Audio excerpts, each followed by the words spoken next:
Hello everyone, this is part 2 of class 10th NCERT History Chapter 1, The Rise of Nationalism in Europe, The French Revolution and the Idea of the Nation। तो देखो nationalism की पहली झलक ना या पहला expression French revolution के साथ 1789 में आया था। तो जैसा कि हमें पता है कि फ्रांस ना एक पूरी तरह से टेरिटोरियल स्टेट था जो कि एक एब्सोल्यूट मोनार्क के कंट्रोल में आता था 1789 में।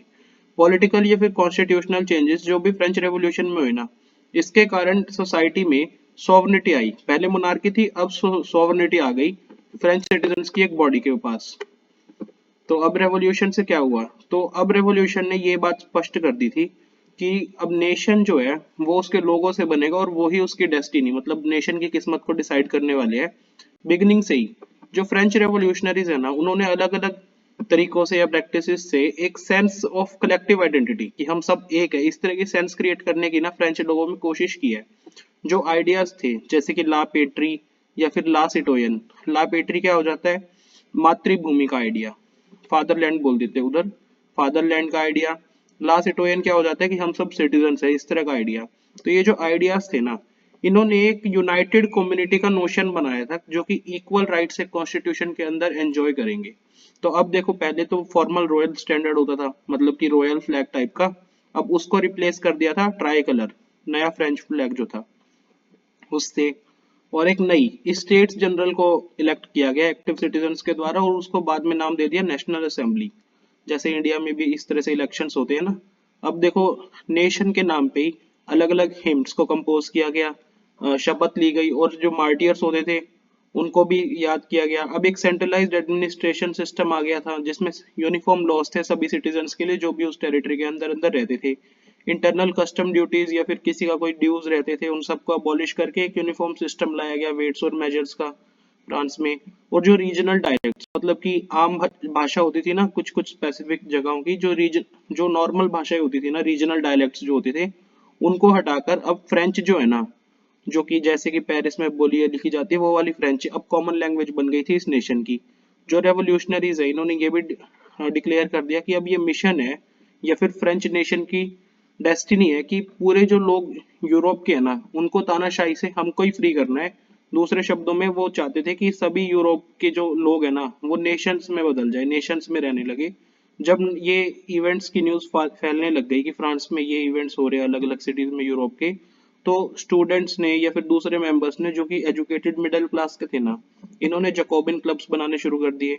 जकोबिन क्लब्स इन सब के बारे में हम क्लास 9th में पढ़ के आए हैं। अब जो इनकी एक्टिविटीज या कैंपेन्स होते थे, इन्होंने फ्रेंच आर्मीज के लिए ना रास्ता बनाया कि वो होलैंड में, बेल्जियम में, स्विट्जरलैंड में और इटली के भी काफी हिस्सों में 1790s में चले जाए। अब जब ये रेवोल्यूशनरी वॉर्स फैलने लग गई ना, तो फ्रेंच आर्मीज ना एक तरह से जो नेशनलिज्म का आइडिया था ना ये बाहर ले गई, अब्रॉड में ले गई थी। अब देखो, अब नेपोलियन की बात करते हैं। तो नेपोलियन के पास जितनी बड़ी वो टेरिटरी थी ना उसके कंट्रोल में, तो नेपोलियन ने इसमें काफी रिफॉर्म्स सेट करने शुरू कर दिए थे जिस जो कि पहले से फ्रांस में लगाए हुए थे। अब वही रिफॉर्म्स बाकी की उसके टेरिटरी में उसको अप्लाई करने हैं। तो अब देखो, इस बात में तो कोई संदेह नहीं है कि नेपोलियन के आने से डेमोक्रेसी फ्रांस में खत्म हो गई थी, अब फिर से मोनार्की आ गई थी। लेकिन एडमिनिस्ट्रेटिव फील्ड्स में ना जो रेवोल्यूशनरी प्रिंसिपल्स नेपोलियन ने लगाई है, तो उससे पूरा सिस्टम काफी ज्यादा तर्कशील, रेशनल बन गया है और काफी एफिशिएंट हो गया है। जैसे देखो, एक सिविल कोड ऑफ 1804, इसको नेपोलियनिक कोड भी कहते हैं। तो इसने बर्थ के बेसिस पर जितने भी प्रिविलेजेस होती थी उनको हटा दिया, और इक्वालिटी बिफोर लॉ एस्टेब्लिश किया, और लोगों को राइट टू प्रॉपर्टी भी दिया। तो इस कोड को देखो, फ्रेंच कंट्रोल्स के जितने भी रीजन्स थे उनमें सब में लगा दिया गया।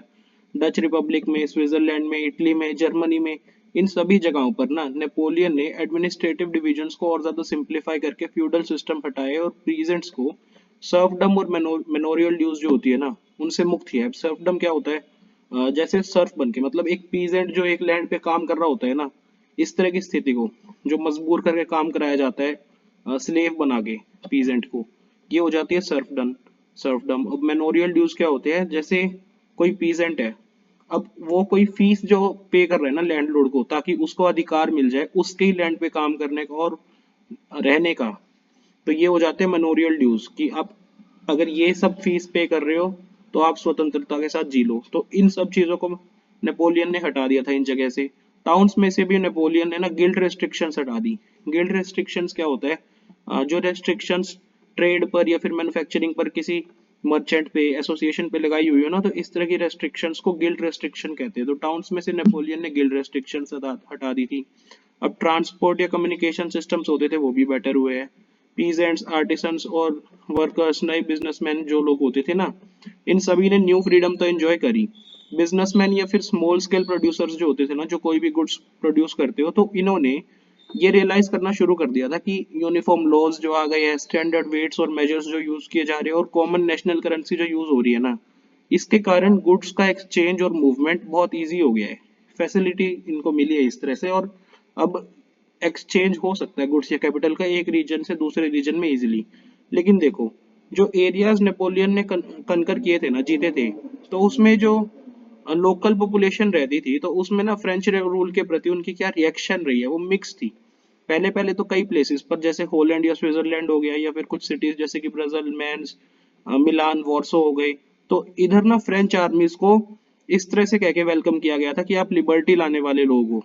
तो मतलब पहले पहले इनका स्वागत हुआ, लेकिन फिर बाद में नफरत में बदल गया, ये लोगों को शत्रुता आ गई, गुस्सा आने लग गया, क्योंकि देखो, ये ना लोगों को क्लियर हो गया था कि ये जो नए एडमिनिस्ट्रेटिव अरेंजमेंट्स है ना, ये पॉलिटिकल फ्रीडम खा रहे हैं हमारी। अब टैक्स बढ़ रहा है, सेंसरशिप लगाई जा रही है, लोगों को फ्रेंच आर्मीज में जबरदस्ती भर्ती किया जा रहा है, क्योंकि इनका मिशन ये है कि बचता हुआ यूरोप भी हमको कब्जाना है। तो इन सभी के कारण एडमिनिस्ट्रेटिव चेंजेस जो आ रहे थे ना, लेकिन एडमिनिस्ट्रेटिव चेंजेस लोगों को पसंद आ रहे थे, लेकिन ये सब जो दिक्कतें थी, ये सब लोगों को बिल्कुल भी पसंद नहीं आ रही थी, तो इसके कारण थोड़ी सी लोगों के मन में हॉस्टिलिटी थी। तो इसी के साथ हम चैप्टर का ये वाला पार्ट खत्म करते हैं। चैप्टर का आगे का हिस्सा हम सब्सिक्वेंट पार्ट्स में करेंगे। Thank you.